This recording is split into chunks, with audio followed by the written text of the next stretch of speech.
दोस्तों नमस्कार। Learning by AP sir YouTube channel में आपका स्वागत है। आइए देखते हैं पीआईबी न्यूज एनालिसिस। तो पीआईबी न्यूज एनालिसिस में पहली न्यूज जो आपके एग्ज़ाम के लिए काम की है वो आपको पता होना चाहिए। इस टाइप के क्वेश्चन अब पूछे जा रहे हैं। पहला आपका ये कि नेशनल स्मॉल इंडस्ट्री डे कब मनाया जाता है। नेशनल स्मॉल इंडस्ट्री डे कब मनाया जाता है। तो ये मनाया जाता है 30 अगस्त को। दोस्तों इसको आप अपनी कॉपी में लिख लीजिएगा। नेशनल स्मॉल इंडस्ट्री डे 30 अगस्त को मनाया जाता है। और यहाँ पर आज जो हम चर्चा करने वाले हैं ये मेंस का भी टॉपिक है, यानी MSME।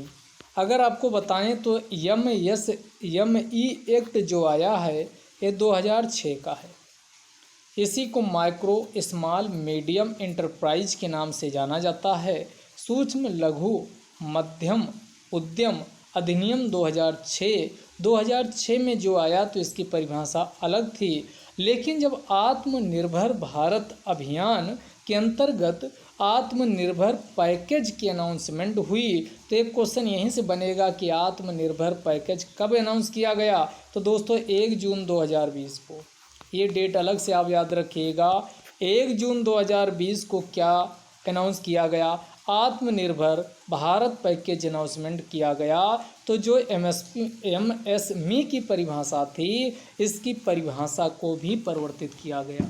अभी तक केवल निवेश को आधार बना के इसकी परिभाषा को तय किया गया था, लेकिन ये पहली बार हुआ कि निवेश के साथ साथ कारोबार अर्थात टर्नओवर को भी किसी भी फर्म के लिए एक मानक तय कर दिया गया। तो दोस्तों आइए देखते हैं कि कौन कौन मानक है।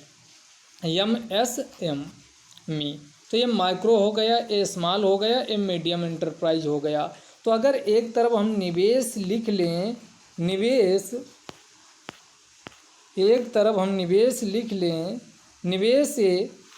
और दूसरा कारोबार। तो ये बहुत आसान यहाँ से क्वेश्चन पूछा जा सकता कि इसकी परिभाषा में 1 जून 2020 को परिभाषा में परिवर्तन किया गया। अब पहले जो सूक्ष्म उद्यम माना जाता था पहले तो ये अलग था, लेकिन अब कितना बचा, अब वाला आपको ध्यान रखिएगा। तो यहाँ 1 हम लिख दे रहे हैं, 1 के बाद फिर लिख दे रहे हैं 10 और 10 के बाद लिख दे रहे हैं 50।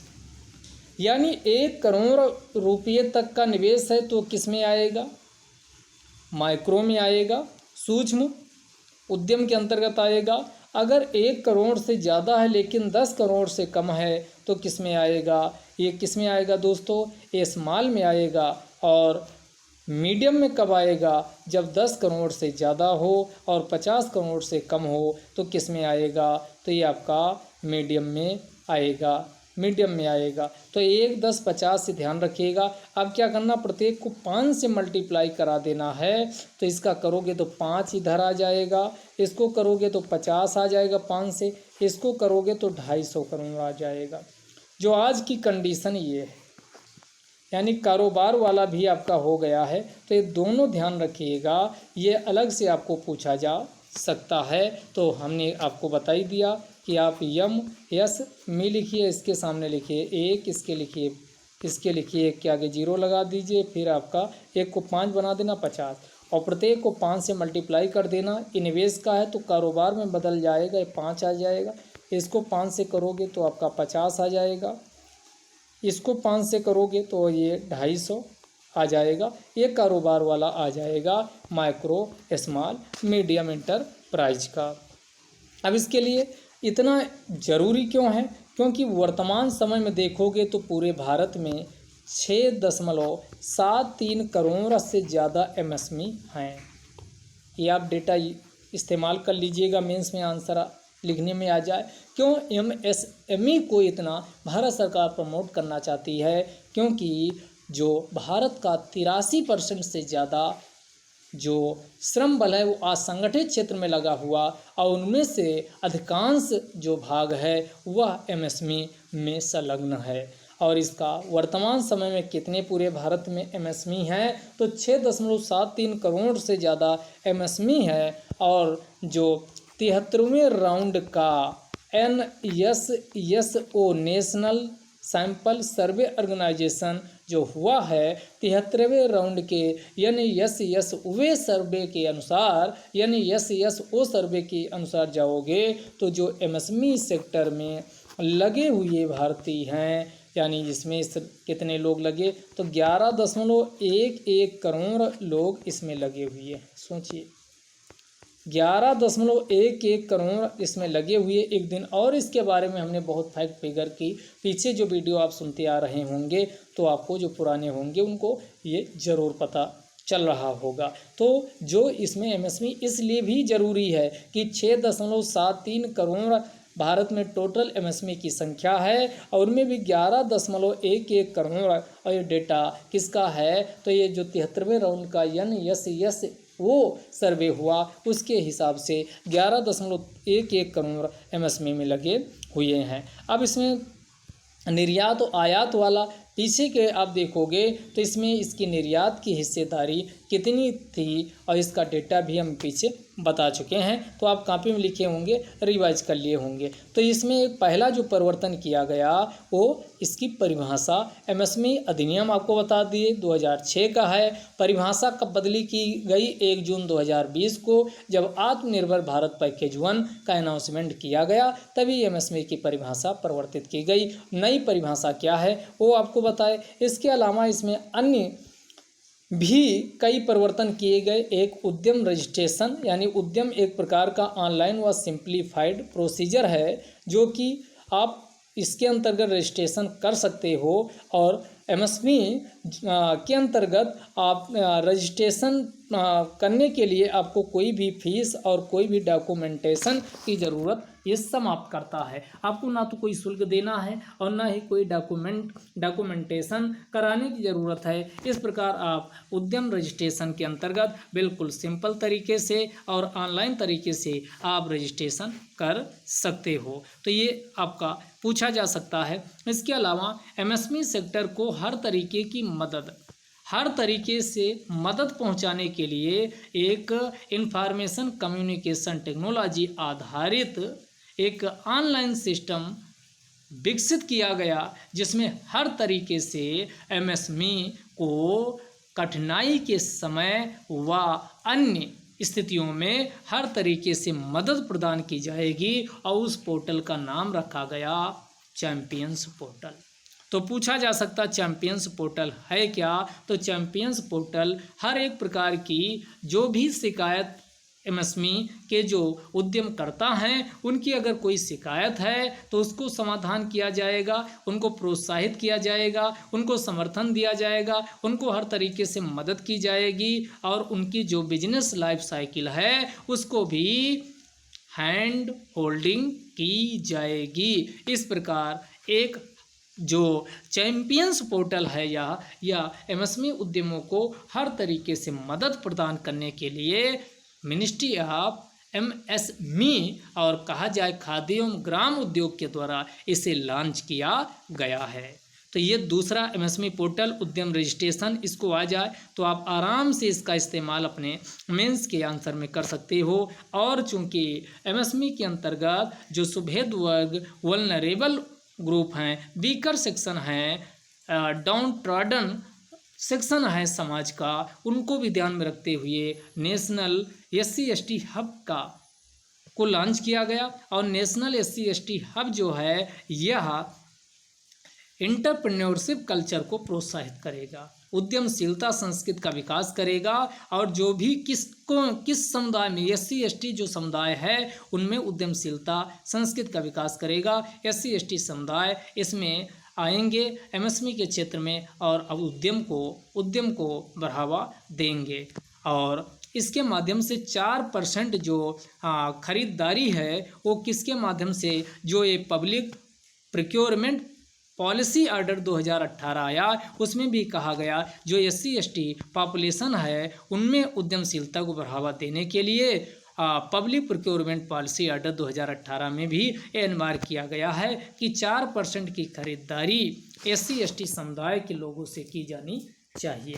तो उस दिशा में भी नेशनल SC/ST हब ये सहायक सिद्ध होगा और इससे जो SC/ST का एम्पावरमेंट सशक्तिकरण भी हो सकेगा। दूसरा, सेल्फ रेलिएंट इंडिया फंड का गठन भी किया गया, यानी आत्मनिर्भर भारत फंड का भी गठन किया गया, सेल्फ रिलायंट इंडिया फंड। और इसके अंतर्गत कितना 50,000 करोड़ रुपये की फाइनेंसिंग किसमें की जाएगी, MSME सेक्टर में 50,000 करोड़ रुपये की फंडिंग की जाएगी, फाइनेंसिंग की जाएगी, ताकि MSME सेक्टर को बूस्ट किया जा सके। तो ये दूसरा आप बता सकते हो कि सेल्फ रिलायंट इंडिया फंड का भी गठन किया गया। इसके अलावा प्रोक्योरमेंट पॉलिसी को भी लाया गया है। तो प्रोक्योरमेंट पॉलिसी को भी लाया गया और इसमें जो 25% भारत सरकार के जितने भी मंत्रालय हैं, विभाग हैं, वह सेंट्रल सेक्टर इंटरप्राइज है, उनको ये अनिवार्य किया गया कि वो अपना 25% की खरीदारी कहाँ से करेंगे। तो 25% वस्तुओं और सेवाओं की खरीदारी वो कहाँ से करेंगे, तो जो MSME सेक्टर है, माइक्रो स्मॉल मीडियम एंटरप्राइज, वहाँ से खरीदारी करेंगे। तो ये सब पहल की जा रही है।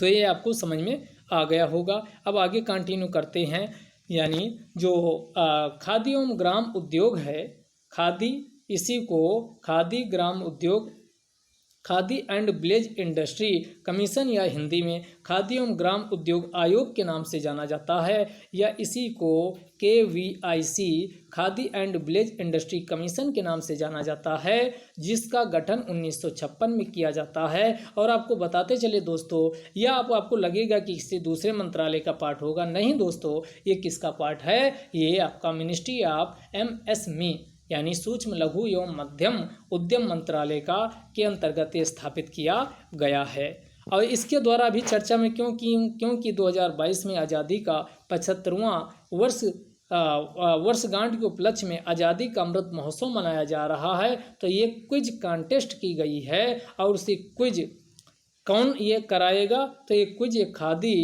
एवं ग्राम उद्योग के द्वारा कराया जाएगा, इसलिए चर्चा में बना हुआ।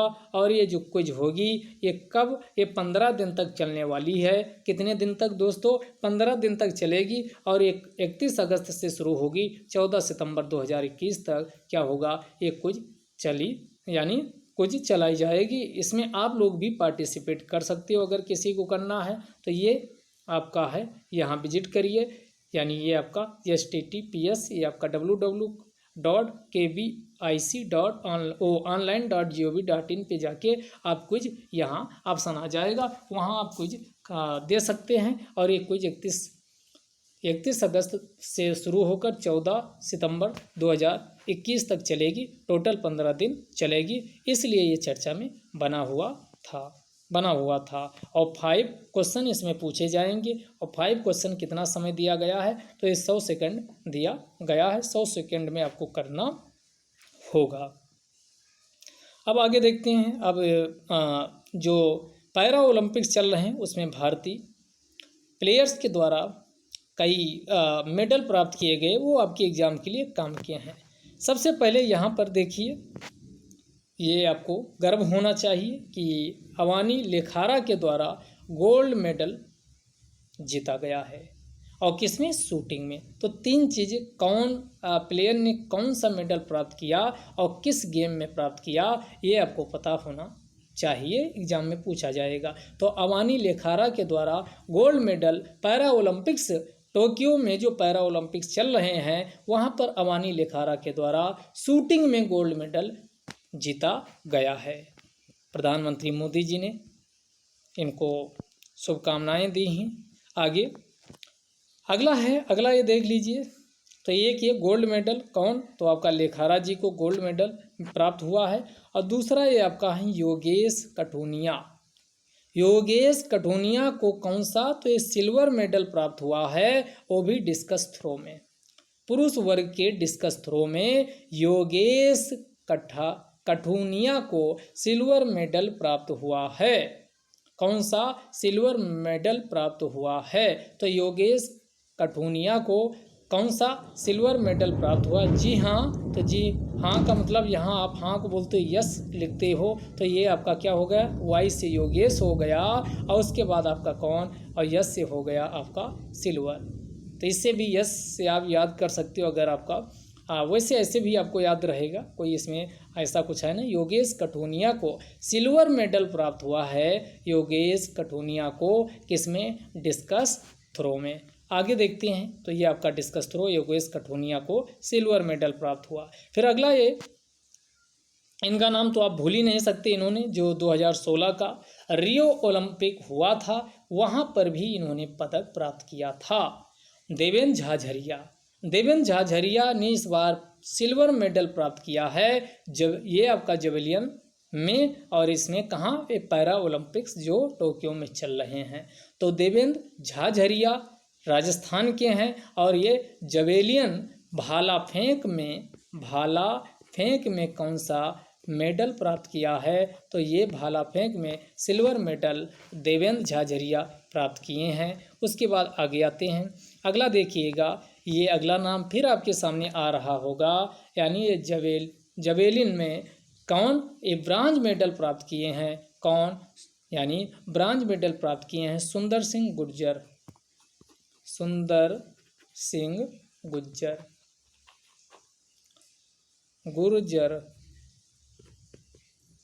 तो ये आप ध्यान रखिएगा, सुंदर सिंह गुर्जर कांस्य पदक भाला फेंक प्रतियोगिता में प्राप्त किए हैं।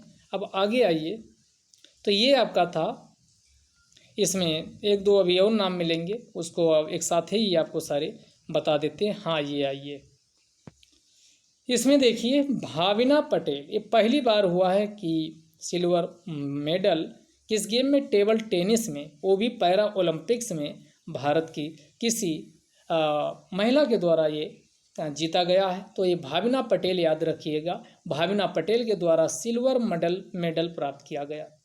देवेंद्र झाझरिया ने किसमें, तो भाला फेंक में, कौन सा, तो ये भाला फेंक में सिल्वर मेडल प्राप्त किया।